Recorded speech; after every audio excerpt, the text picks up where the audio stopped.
Une question qui s'adresse à vous deux, messieurs les présidents. Des vagues d'arrestations d'opposants ont eu lieu ces dernières semaines en marge de manifestations pacifistes à Moscou. Pendant les manifs des Gilets jaunes, il y avait plusieurs dizaines de personnes qui avaient été blessées.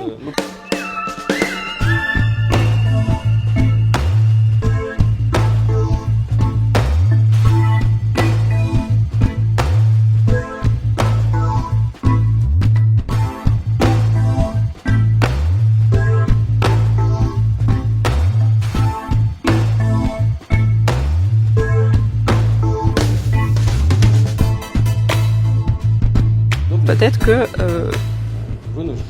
il y avait une certaine raison pour les policiers qui les avaient arrêtés.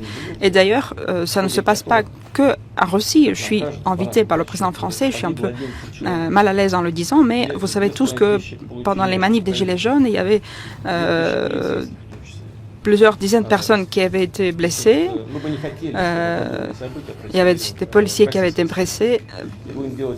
Et on ne veut pas du tout que des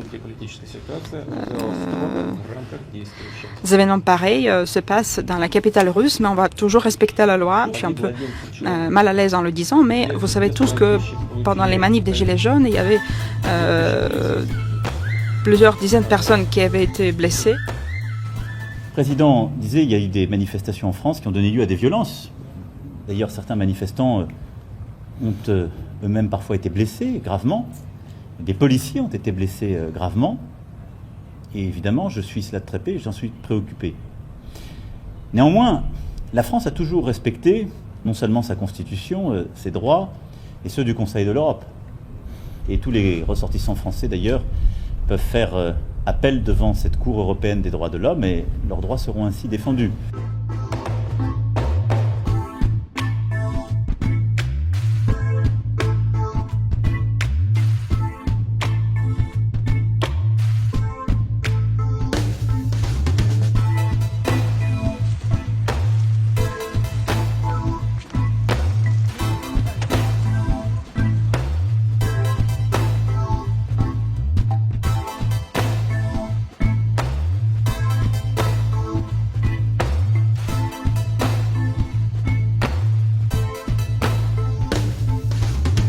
Et en France, je le dis aussi ici clairement, c'est pour ça que comparaison ne vaut pas raison.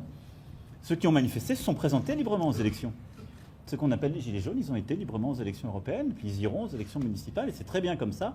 Simplement, on ne peut pas accepter qu'ils cassent et qu'ils troublent l'ordre public, parce que ça empêche les autres d'avoir leur propre liberté.